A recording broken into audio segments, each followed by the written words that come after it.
Salut, c'est Trado, je suis content de vous retrouver pour la mise à jour de l'analyse technique du CAC 40, séance odieuse avec 2,7% perdu et puis perdu de la manière la pire qui soit, à savoir sans rémission en intraday. On a commencé tout en haut, on a terminé tout en bas. Il y a des petites mèches anecdotiques, mais bon, on voit bien que la pression baissière ne s'est pas relâchée. Et c'est d'autant plus grave, j'ai envie de dire, qu'on avait commencé en territoire positif, avec une petite progression de 0,4% avant finalement de s'écrouler, on l'a dit. Alors, qu'en est-il pour la suite? Bon, beaucoup de choses à dire. Graphiquement, on voit que nous sommes sur la zone de support hebdomadaire des 58, 90, 57, 55, ce qui signifie en creux que le scénario d'un rebond est toujours, à mon avis, plausible.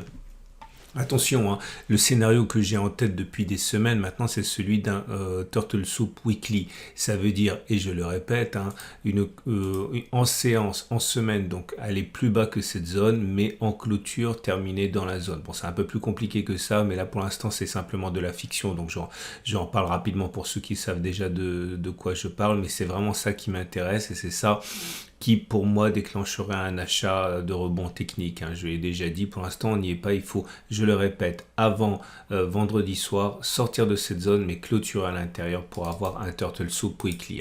Je vous le montre ici, ça donnerait ça, effectivement on a bien 20 bougies maximum entre le précédent la précédente bougie et la nouvelle bougie. Regardez, 1, 2, 3, 4, 5, 6, 7, 8, 9, 10, 11, 12, 13, 14, 15, 16, 17, 18, ça serait tout juste, ça serait 19, 20.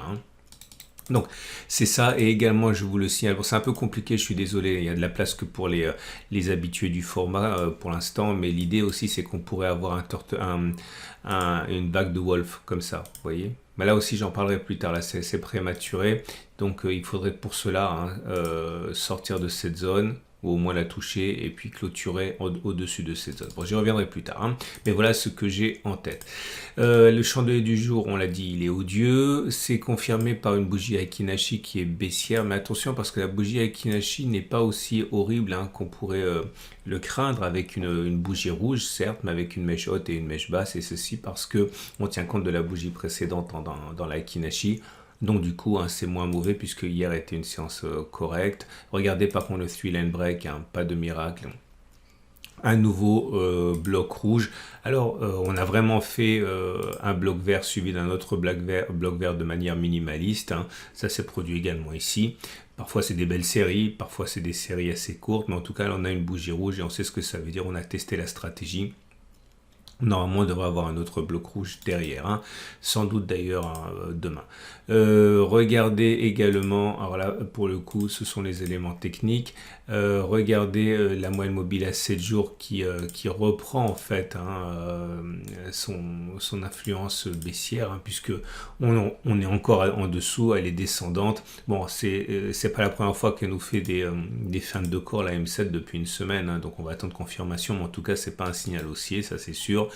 La tendance générale est également plutôt baissière puisqu'on est en dessous de la M20 qui descend. La tendance de fond est baissière, on est en dessous de la M50 qui descend. La tendance de long terme est baissière avec la tendance, avec la M200 qui est descendante. À noter également, et ça c'est pour l'Ishimoku. Ah non, c'est pas pour l'Ishimoku. J'aimerais vous parler de tous les signaux baissiers qui apparaissent sur les indicateurs techniques.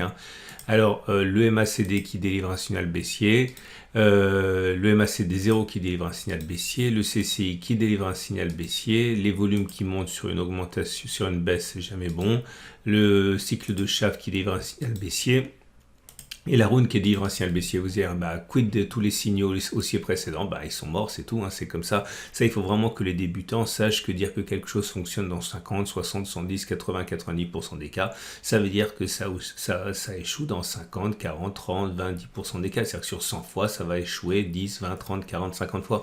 Il faut vraiment comprendre ça. L'analyse technique, c'est qu'une question de statistiques.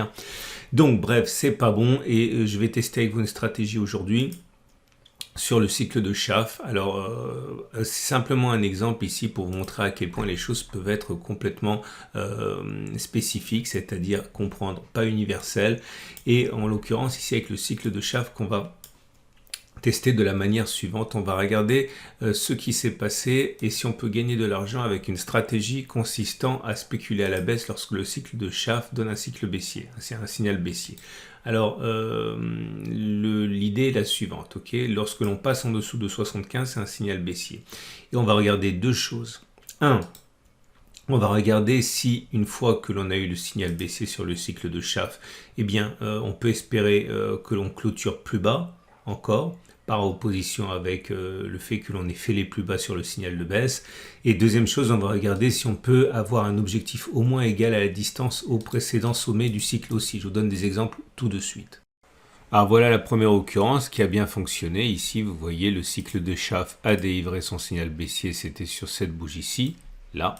Est-ce qu'on a clôturé plus bas? Oui, on a clôturé plus bas, donc c'est un premier pouce vert.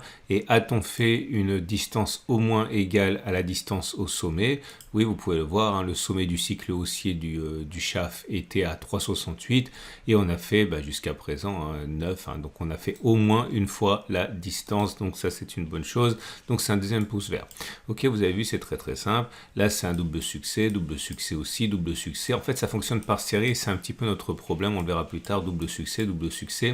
Là je vous montre un échec et un succès. Pourquoi? Parce que le signal a été donné sur cette bougie-ci. Ok.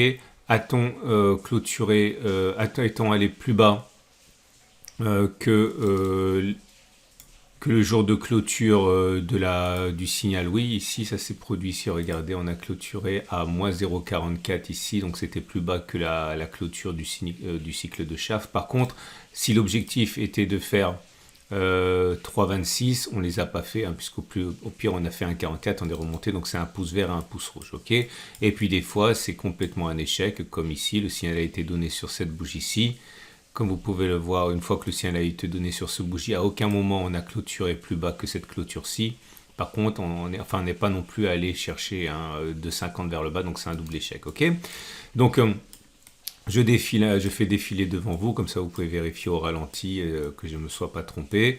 Et au bout de 30 occurrences, voilà les conclusions. Alors, première chose, voilà, c'est terminé ici. Donc, sur 30 occurrences, 20 fois, on est allé plus bas et 10 fois, on n'est pas allé plus bas. Autrement dit, dans 67% des cas, on a clôturé plus bas que la clôture de la bougie qui a donné le signal. Dans 33%, ça a été un contre-signal. Hein, ça c'est le signal a été donné au plus bas.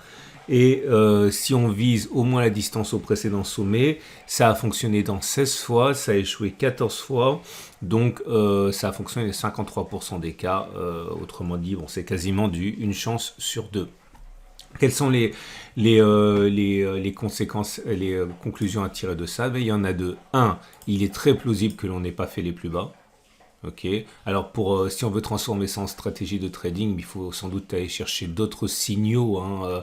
Il faut l'utiliser comme filtre. Hein. Clairement, si vous avez un signal baissier en cas de remontée, etc., eh bien, sachez que vous avez quand même de fortes chances d'aller plus bas que ça. Donc, ça vous pouvez l'utiliser comme un filtre.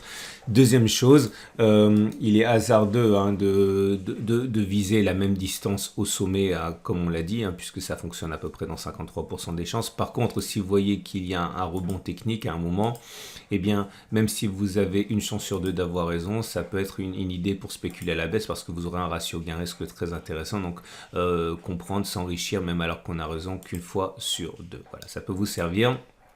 Et vous avez vu que les résultats sont complètement différents des résultats du cycle de Schaff à la hausse. Une fois de plus, vous voyez, il n'y a pas de symétrie dans les stratégies. C'est très important de backtester toujours.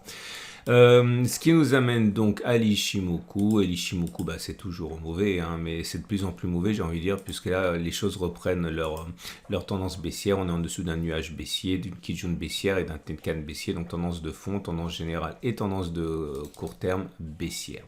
Alors, on passe aux trades. Et les trades sont les suivants.